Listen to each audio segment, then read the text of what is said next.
আব্দুল সালাম সমাজসেবা, কিন্তু এই গণতন্ত্রহীন দেশে যেখানে গণতান্ত্রিক শাসন ব্যবস্থা ধ্বংসপ্রাপ্ত, সেখানে অধিকাংশ সময় আমাদের রাজপথে থাকতে হয়। না হলে আমাদেরকেও প্রতিনিয়ত আমাদের রাজনীতি করতে হতো মানুষের সুখ দুঃখের সাথে সম্পৃক্ত। তা আমি ঢাকা মহানগর দক্ষিণ বিএনপির এই মহতী তারা যে পানি দিচ্ছেন, স্যালাইন দিচ্ছেন, সেটা নিঃসন্দেহে এই সময়ে খুবই গুরুত্বপূর্ণ। গতকাল অফিসিয়াল টেম্পারেচার ছিল সারাদিনের পর 39 ডিগ্রি সেলসিয়াস, কিন্তু মানুষের কাছে অনুভূত হয়েছে 41 ডিগ্রি। এটাও বলা হয়েছে ঢাকায় 41 ডিগ্রি কখনোই আমরা শুনিনি যে টেম্পারেচার এত উঠে। কারণ ঢাকার চারিদিকে নদী, একদিকে শীতলক্ষা, একদিকে বুড়িগঙ্গা, আরেকদিকে ধলেশ্বরী, আরেকদিকে তুরাগ নদী, চারিদিকে নদী বেষ্টিত এই ঢাকার নদীগুলি কিন্তু এখন ভরাট হয়ে যাচ্ছে, যেটি বলেছেন। এটা একমাত্র লুটেরা গণবিরোধী সরকার থাকলেই তাই হয়। পৃথিবীর কোন দেশে নদী শুকাতে দেয় না যেখানে জনগণের সরকার আছে। শুধু কি তাই, আমাদের বিশেষজ্ঞ, আমাদের বিজ্ঞানী, আমাদের পরিবেশবিদরা বারবার বলেছে কয়লা পুড়িয়ে তাপ বিদ্যুৎ উৎপাদন করেন না, সরকারকে বারবার বলেছে। কিন্তু উন্নয়নের মানুষের নামে টাকা লুটের যে মহা আয়োজন, মহা সমারোহ চলছে, তাই শেখ হাসিনা গণবিরোধী প্রজেক্ট নিতে একটুও দেরি করেন না। উনি দুর্নীতির প্রজেক্টকে বাস্তবায়ন করার জন্যই গণবিরোধী প্রজেক্ট। আপনারা জানেন সমুদ্রের পারে পটুয়াখালীর কলাপাড়া কুয়াপাড়ায় তাপ বিদ্যুৎ কেন্দ্র করা হচ্ছে, এবং আমি ওখানে শুনেছি এই যে কলাপাড়া, কুয়াকাটা, আপনার গলাচিপা, বাউফল, মানে বরিশালের বৃহত্তর বরিশাল বিভাগের অধিকাংশ জেলাতে নারকেল গাছে আর নারকেল ধরে না।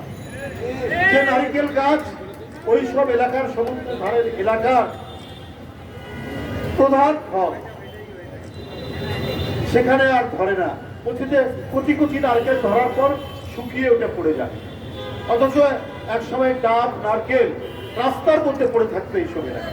কারণ এই যে কয়লা পুড়িয়ে তাপ বিদ্যুৎ কেন্দ্র হওয়ার কারণে আর নারিকেল গাছে নারিকেল নেই, এরপরে আরো যা গাছ আছে সেগুলোও শুকিয়ে যাবে, ফলের গাছ থাকবে না, নদীতে মাছ থাকবে না। বারবার মানুষ বলেছে যে রামপাল বিদ্যুৎ কেন্দ্রে কয়লা পুড়িয়ে পড়েন না, কারণ আমাদের স্বাস্থ্য, আমাদের নিঃশ্বাস প্রশ্বাসের অক্সিজেন হচ্ছে আমাদের সুন্দরবন। আর সুন্দরবনের প্রাণী, বিশেষ করে রয়্যাল বেঙ্গল টাইগার পৃথিবীর সবচাইতে দামি প্রাণী। তার ক্ষিপ্রতা, তার হিংস্রতা, এটা পৃথিবীব্যাপী এর সুনাম। আমি ইউরোপ আমেরিকার অনেক চিড়িয়াখানায় দেখেছি আলাদা করে আছে বেঙ্গল টাইগার। মানে বেঙ্গল টাইগার এত প্রসিদ্ধ, সেই বেঙ্গল টাইগার আপনি আর সুন্দরবনে পাবেন না। ওখানকার পশুর নদীতে আর কুমির দেখবেন না।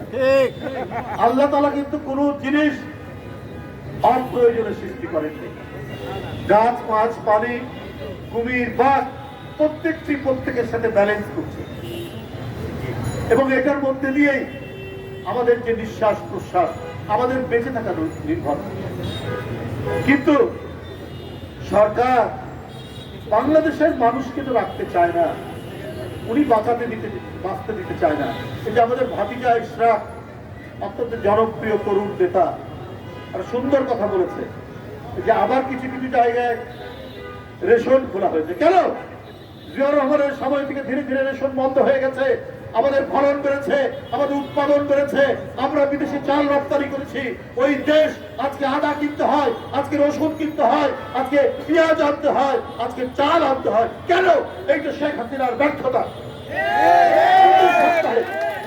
প্রতি সপ্তাহে রসুন আর আদার দাম বাড়ছে। গতকাল রসুনের দাম যা ছিল তার থেকে আজকে 20 টাকা বৃদ্ধি পেয়েছে। 280 টাকা কেজি থেকে 300 টাকা কেজি।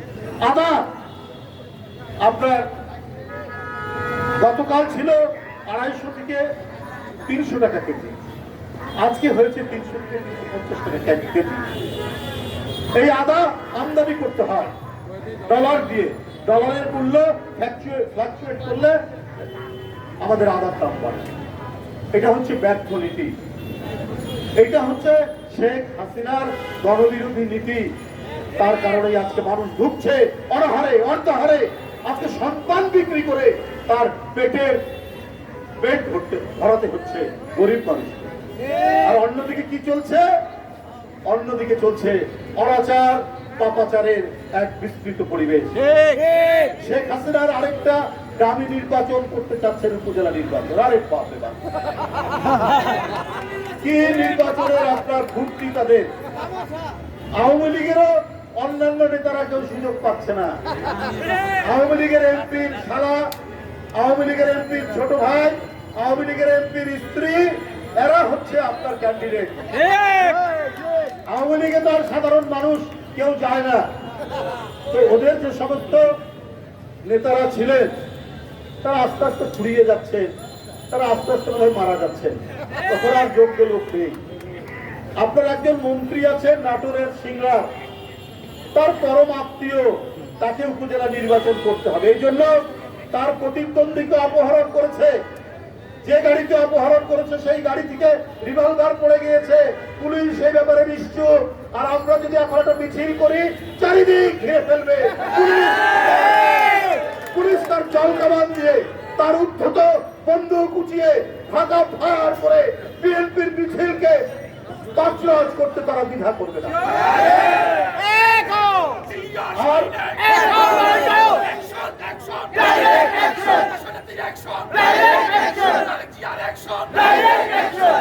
কি হয়েছে? এখন প্রতিটি সংসদীয় এলাকায় এমপি রাজ তৈরি হয়েছে। এমপি রাজ, আমরা স্বরাজের কথা শুনেছি, আমরা এখন এমপি রাজ তৈরি হয়েছে। এমপি, এমপির স্ত্রী, তাও আবার দামি এমপি, জনগণ ভোট দেয়নি, তার স্ত্রী, তার শালা, তার সেবিকা, এরা দিয়েই হচ্ছে আপনার সংসদীয় আসনগুলোতে এমপি রাজ তৈরি হয়েছে। বন্ধুরা আমার, আর এই যে নদী ভরাট, এই যে গাছ কাটা, এই যে আমাদের ডাব নারকেল উজাড় হয়ে যাচ্ছে, তার বদলে তো আমরা দেখতেই পাচ্ছি ফরিদপুরের ছাত্রলীগের প্রেসিডেন্টের 2000 কোটি টাকা বাঁচা। তাহলে এগুলোর মধ্যে দিয়ে তো টাকা আসে, এগুলোর মধ্যে দিয়েই তো টাকা আসে। আপনার সমাজ কল্যাণ মন্ত্রীর শ্যালক, সম্ভবত ছোট ভাই, 15,000 কোটি টাকা তিনি অর্জন করেছেন। আজকে সংবাদপত্রে আসছে, আপনারা দেখবেন। তো এই টাকাগুলো কোথেকে আসে ওদের হাতে? আপনার এই কি বলে যে আলাদিনের চেরাগ পাইছে, আলাদিনের চেরাগ কোথেকে আসে?